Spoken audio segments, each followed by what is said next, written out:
नमस्कार दोस्तों, आइए जानते हैं देश के हर जिला हर क्षेत्र की फटाफट 10 बड़ी खबरों को केवल 5 मिनट में। पश्चिम एशिया मिडिल ईस्ट में जारी तनाव और कच्चे तेल के संकट के बीच सोशल मीडिया पर एक पोस्ट तेजी से वायरल हो रही है। इस पोस्ट में दावा किया जा रहा है कि प्रधानमंत्री नरेंद्र मोदी की अपील के बाद तेल की खपत को कम करने के लिए अब हर रविवार को देश के सभी पेट्रोल पंप बंद रखे जाएंगे। हालांकि सरकार ने इस पर स्थिति साफ करते हुए ऐसे किसी भी फैसले का खंडन किया है।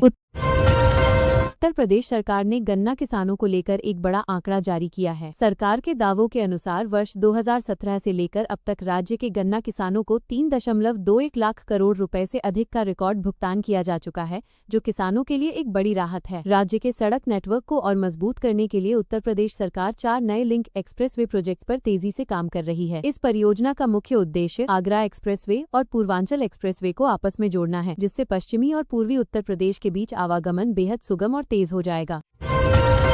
विदेशी मुद्रा भंडार को सुरक्षित रखने और पेट्रोल डीजल की बचत करने की पीएम मोदी की अपील का असर अब सरकारी विभागों में दिखने लगा है। ऊर्जा मंत्रालय ने अपने कर्मचारियों के लिए कुछ अनोखी योजनाएं शुरू की हैं। ईंधन की बचत करने वाले कर्मचारियों को नकद इनाम देने से लेकर वर्क फ्रॉम होम, घर से काम जैसी सुविधाएं देने का ऐलान किया गया है।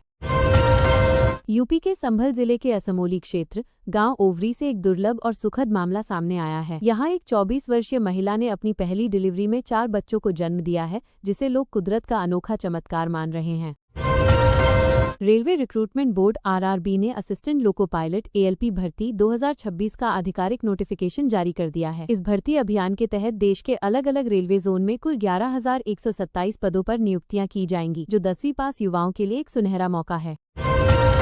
पश्चिम बंगाल की पूर्व मुख्यमंत्री ममता बनर्जी के कलकत्ता हाईकोर्ट में वकील के गाउन पोशाक में पेश होने का मामला अब कानूनी रूप से गर्मा गया है। Bar council of India BCI ने इस घटना पर कड़ा संज्ञान लेते हुए पश्चिम बंगाल बार काउंसिल से 48 घंटे के भीतर एक विस्तृत रिपोर्ट मांगी है।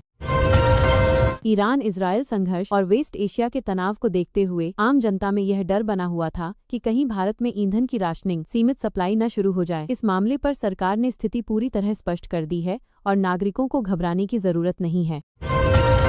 बरेली जिले में आए भीषण तूफान के दौरान एक हैरान कर देने वाली घटना घटी। नन्हे मियां नाम के एक व्यक्ति तेज आंधी के झोंके में करीब 50 फीट की ऊंचाई तक हवा में उड़ गए और लगभग 100 मीटर दूर एक खेत में जा गिरे। इस हादसे में उनके हाथ पैर टूट गए। एक्सक्लूसिव फुटेज और इंटरव्यू में उन्होंने बताया कि उन्हें अपने बचने की उम्मीद बिल्कुल नहीं थी।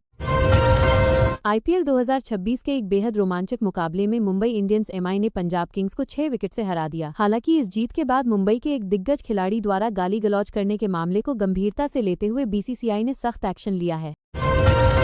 केंद्रीय शिक्षा मंत्री धर्मेंद्र प्रधान ने एक प्रेस कॉन्फ्रेंस के दौरान नीट परीक्षा में बड़े बदलावों का ऐलान किया है। अब नीट परीक्षा से ओएमआर शीट की व्यवस्था को पूरी तरह हटा दिया गया है। अगले साल से यह परीक्षा पूरी तरह कंप्यूटर बेस्ड सीबीटी होगी। साथ ही री एग्जाम की नई तारीखों की घोषणा करते हुए साफ किया गया कि इसके लिए छात्रों को दोबारा कोई फीस नहीं देनी होगी। बिहार के मुजफ्फरपुर में आयोजित एक प्रेस वार्ता के दौरान डीएम सुब्रत कुमार सेन ने स्पष्ट किया कि अब छोटे और सीमांत किसानों के लिए भी फार्मर रजिस्ट्री कराना अनिवार्य हो गया है। खेती के लिए मात्र 1 या 2 कट्ठा जमीन खरीदने वाले लोग भी किसान की श्रेणी में आएंगे और यदि वे रजिस्ट्री नहीं कराते हैं तो सरकारी योजनाओं के लाभ से वंचित रह सकते हैं। कैंसर के इलाज की दिशा में भारत को एक बड़ी कामयाबी मिली है। देश में एक नई इम्यूनोथेरेपी दवा लॉन्च की गई है, जो फेफड़ों के कैंसर के मरीजों के लिए बेहद असरदार है। यह दवा शरीर में जाने के बाद मात्र 7 मिनट में कैंसर सेल्स को टारगेट करना शुरू कर देती है।